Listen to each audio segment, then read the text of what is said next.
everyone, welcome to Motor on Beat Beat. My name is Anne and I'm in West Derby Cemetery in Liverpool to find the final resting place of Freddie Starr. And he called himself a star because he became one. Well, his real name was Fowl. And in some ways, I hate to say it, but he was in a way also. But we'll go into that. It's quite a dark one, because the man we saw on TV wasn't the real man. But let's get going. Freddie was born on the 9th of January 1943 and he died on the 19th of May 2019 when he was 76. But the reason that I said it's quite dark is that when you look into his actual personal life, it's not good. It really isn't good. And in some ways I felt a little bit sorry for him.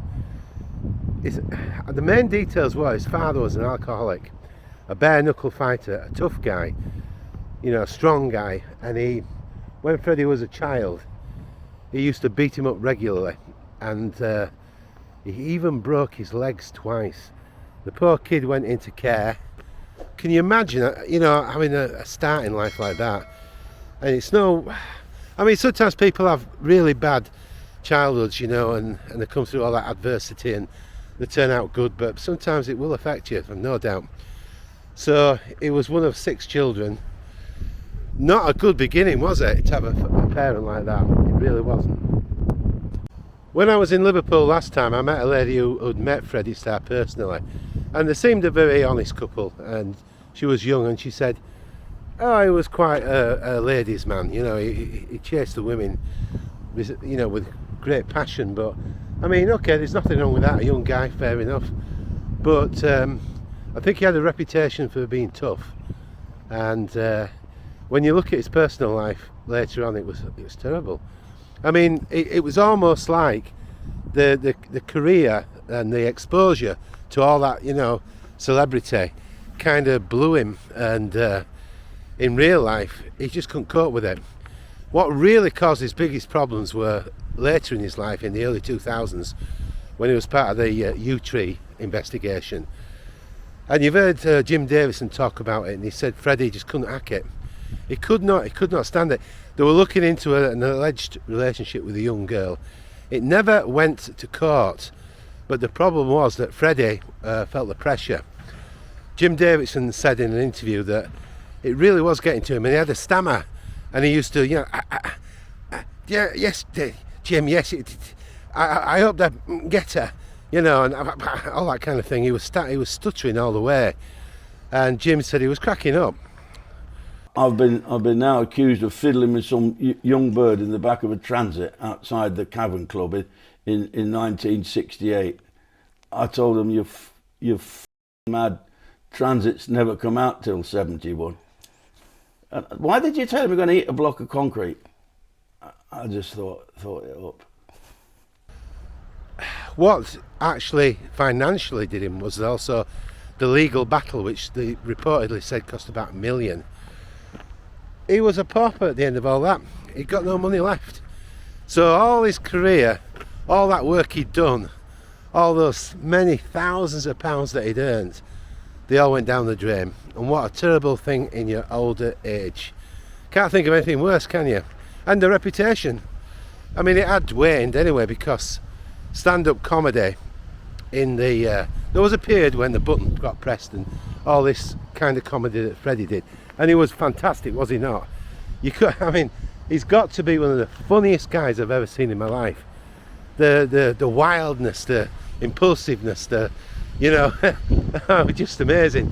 When he went on stage, you always expected something to go wrong, and well, not wrong, but funnily wrong. And he was just so unpredictable. So he was a gem of a comedian, but yeah, it all sadly went wrong for him later on. His first big break came in 1967 on Opportunity Knocks, and I mean that most sincerely, folks.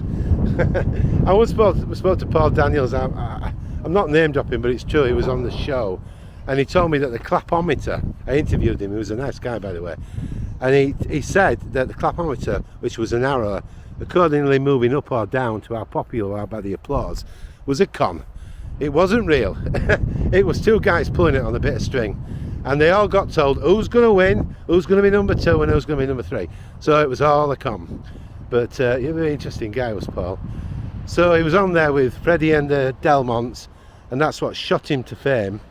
And then of course he did the 1970 Royal Variety Performance, where he did everybody. Billy Fiore, he did a fantastic Mick Jagger, arching his back and sticking his bum out.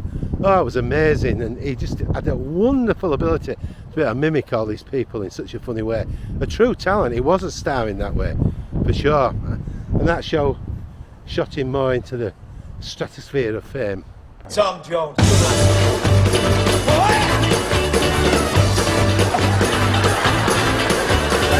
It's not unusual.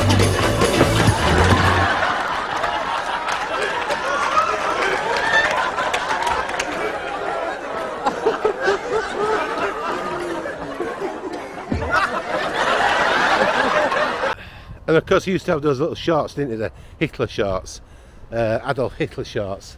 And he used to, Elvis, fantastic at Elvis. I mean, he loved Elvis, didn't he? He wanted to be Elvis. So yeah, what a fantastic performer he was. I'm going to cut through because I think I'm getting close to where it is now. We'll find out. On the 13th of March 1986, the Daily Sun newspaper gave him a massive leg up with his career, because they put Freddie Starr ate my hamster, rah, and showed him growling like that. It wasn't true. None of it was true, none of it. He'd been staying at Vincent McCarthy's house, a friend of his, and he was hungry. It was after a gig in Manchester, and he asked his girlfriend Leela Sally, 23 years old, can you make me a sandwich? And she refused, so he pretended to eat the hamster, but he never did anything with an hamster. But his career rocketed because of that headline.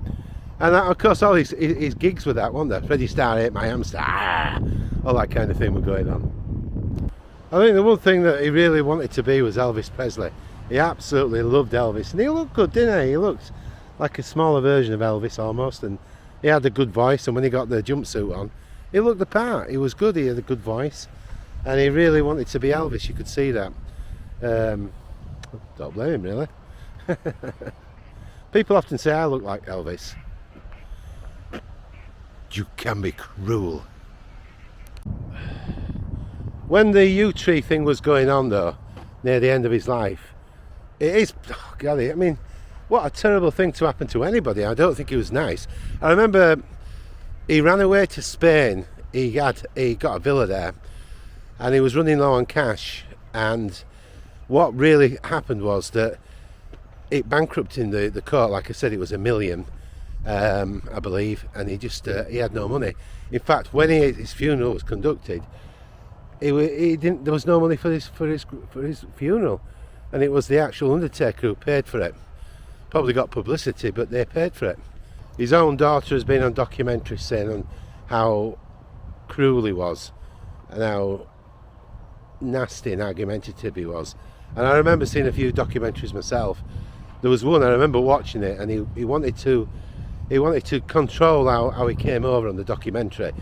And at one point, off camera, when he didn't know he was being filmed, it showed him threatening the crew, "I'll kill you all."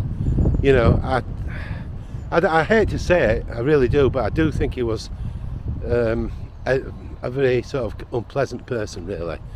But probably his whole life had been under pressure of the stardom and his background, and sometimes all that stardom, sort of the pressure of it all, spills out into the personal life, and then they take it on about people who are closest to them, the loved ones, or not so loved, really. Freddie Starr was born in Ulster Road, Liverpool, and at the age of 4 he moved with his family to Huyton. One of 7 children, Freddie was the son of a bricklayer who was often unemployed. And according to Freddie, his mother Hilda was from Germany and was Jewish. Freddie's father was also a bare-knuckled boxer, and when drunk he would repeatedly beat Freddie up when he was young. In one incident, his father broke both of his legs. Freddie stopped speaking and was taken into care. As a result of these experiences, he was a teetotaler for life. In his 2001 autobiography, Unwrapped, Freddie gave speech problems as the reason he spent 2 years away from home as a child. He attended Sylvester Primary School and later Huyton Secondary Modern. His father died when Freddie was in his early teens. Throughout his life he was married 5 times. He fathered 6 children. Freddie was found dead at his home in Midjas on the Costa del Sol, Spain on the 9th of May, aged 76. A post-mortem showed he had died from coronary heart disease. Right, we are getting to where the spot is. I recognise it. I'm going to spin you around because it's got to be close now. I tell you what, you don't want to be a star, because if that's what stardom brings you, forget it. I've said it many times, Maslow's chart. If you've got love, you've got friends, you've got family, you don't have to have a lot of money. You just got to have warmth and comfort and love and pleasure in life that's your own personal pleasure. And all this stardom is a complete waste of time. Nobody would turn down money, nobody. But it's certainly not the answer. And I wouldn't swap a second of my life for his life. And you remember that, it's not worth it. Right, I think actually I've seen it, because there's a star on the grave. I'm going to spin you around, there we go. Yeah, oh yeah. Oh, yes, it's got to be that one. It's over there. Now, he was brought back from Spain when he died of Sean Connery, I can't say the word. Heart disease. And he was brought back from Spain and he was buried here with his mother. Yeah, very nice. It's good that somebody's put the because his name is not on the grave. There we go. Okay, Freddie, you had a tough life, my friend. You really did, but you brought a lot of pleasure to a lot of people with your comedy. Okay, I'm going to get down so I can read it. So this is his father. In loving memory of Richard Ernest Fowle, died the 19th of November 1960, aged 49 years. Wow. Hilda May Bradford, that's she formerly Fowle, died on the 29th of November 1992, aged 75 years. So he did actually live longer than both of them. Yeah. There's not I must say, there's not a lot of, there's no fresh flowers. No. In fact, usually celebrities of this stature, they have a little bit more going on, don't they? You know, with trinkets and flowers, but no. Anyway, Freddie, you brought a lot. You may have had some tough things in your life, but you did bring a lot of pleasure to people. There we go, Freddie.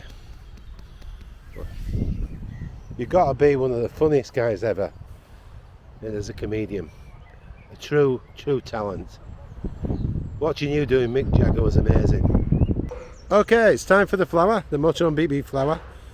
It's not a real one. None of them are real here actually, but I prefer that. I don't like cutting flowers down. So I'm going to pop it with the rest actually. I'm going to put it there, look. There it goes. If I can get it, yes I can. Yeah, that's it. That's it. That's it. There we go. There we are. It's a little bear there, look.